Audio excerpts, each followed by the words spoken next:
नमस्कार दर्शक बंधु बाणीक्षेत्र लाइव एक स्वतंत्र उपस्थापना को नहीं आपण मान सम्मुखें मुझे आसी पहुंची संतोष। तो आज स्वतंत्र जो उपस्थापना रही निर्वाचन महासंग्राम 2024 आपण मैंने जानते बर्तमान राज्य राजनीति धीरे धीरे सरगरम होबार लगी जितेबाला निर्वाचन बिगुल बाजी सारा पर समस्त निर्वाचन क्षेत्र में समस्ते बर्तमान एक रकम सजवाज होगा आरंभ कर सारे।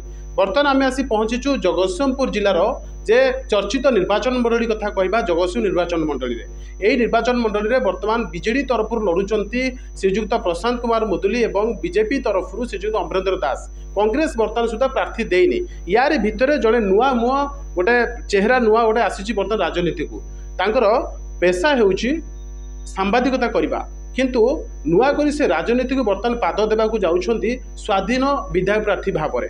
बर्तमान मो पाखे से उपस्थित अच्छा आसतु आम सीधा सड़क सहित आलोचना करवा कौन रही मुख्य आभिमुख्य कहीं सर राजनीति पाद देले। सर आपन को बाणीक्षेत्र लाइव तरफ स्वागत करुछे। जय मां सरला बाणीक्षेत्र लाइव आपन को बहुत बहुत धन्यवाद आपन मोर साक्षात्कार आसी।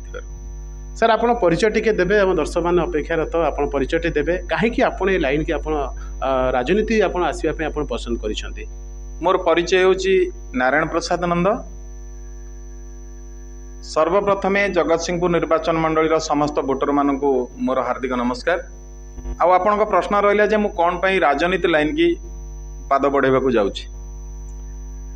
देखंतु जने सांबादिक हिसाब से जनसेवा होची जने सांबादिकर वृत्ति बा जनसेवा होची जने सांबादिकर धर्म। सांबादिकतार गणतंत्र चतुर्थ स्तंभ होची सांबादिकता जहाँकि जनसेवार नियोजित। तेणु दीर्घ 5 वर्ष ऊर्ध्व धरी मुई सांबादिक वृत्ति रही आसी। अनेक असहाय दलित पीड़ित निष्पेषित एभली लोकमानकर समस्या अनेक गाँ गंडार समस्या विभिन्न अंचल समस्या को खबर माध्यम प्रकाश करी सरकार दृष्टि आकर्षण करिछि प्रशासन दृष्टि आकर्षण करिछि एवं अनेक क्षेत्र में लोक समस्या समाधान होइछि।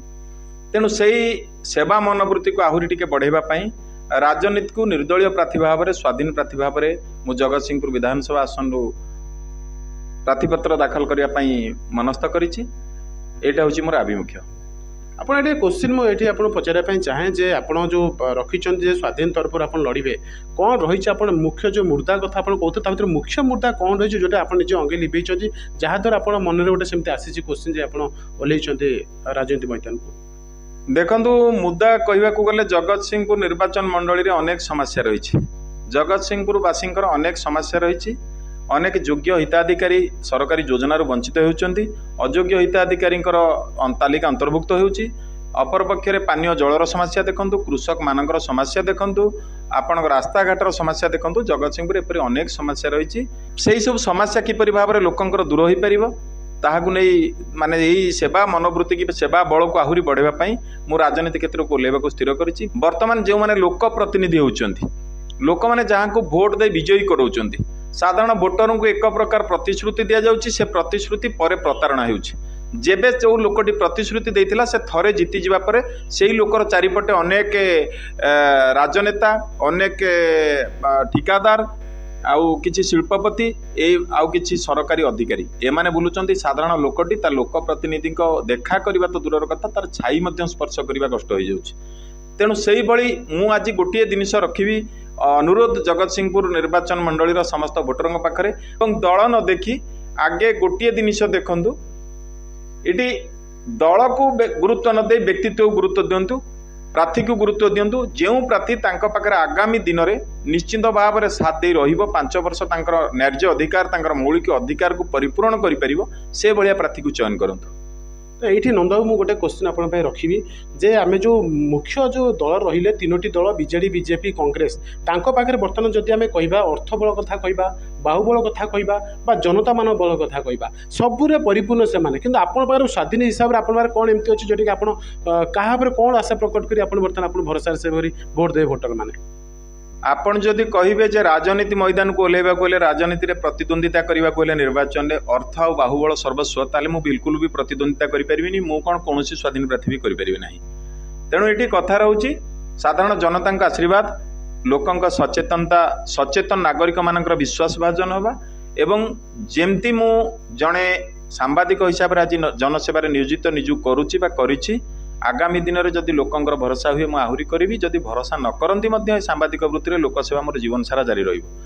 बाकी रहा जनसमर्थन साधारण भोटर जगतसिंहपुर साधारण भोटर को ମୁଁ ଅନୁରୋଧ କରିବି ସେମାନଙ୍କର ଆଶୀର୍ବାଦ ଭିକ୍ଷା କରିବି ମା ଶାରଳା ପ୍ରଭୁ ଜଗନ୍ନାଥଙ୍କର ଆଶୀର୍ବାଦ ଭିକ୍ଷା କରିବି।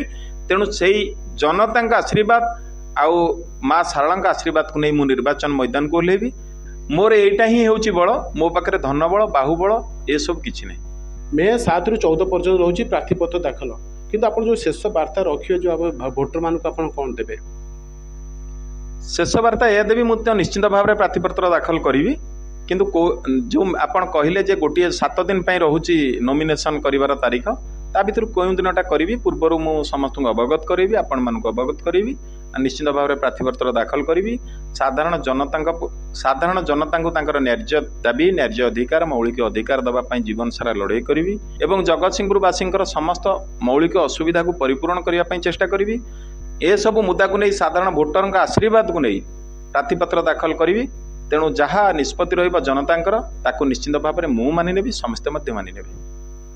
दर्शक बंधु आपण मैंने सीधासख आलोचना शुणुते जे मो पाखे अच्छा नारायण प्रसाद नंद जे कि स्वाधीन भाव में से विधायक प्रार्थी भाव में छिड़ा हेबे, जहाँकि जगतसिंहपुर जिलार बहु चर्चित निर्वाचन मंडली जगतसिंह निर्वाचन मंडली से आउ किछि दिन मध्य जे कि मे 7 तारिख 14 तारिख जो रही प्रार्थीपत्र दाखल से दाखल करेंगे और सी जो आशा प्रकट ने जो भोटर मान जो आशा प्रकट कर बहुत आशा अच्छी से भोटर माने साहाय्य सहयोग हाथ बढ़ाए बोली। जगतसिंहपुर जिला प्रतिनिधि संतोष कुमार साहू को रिपोर्ट, बाणीक्षेत्र लाइव।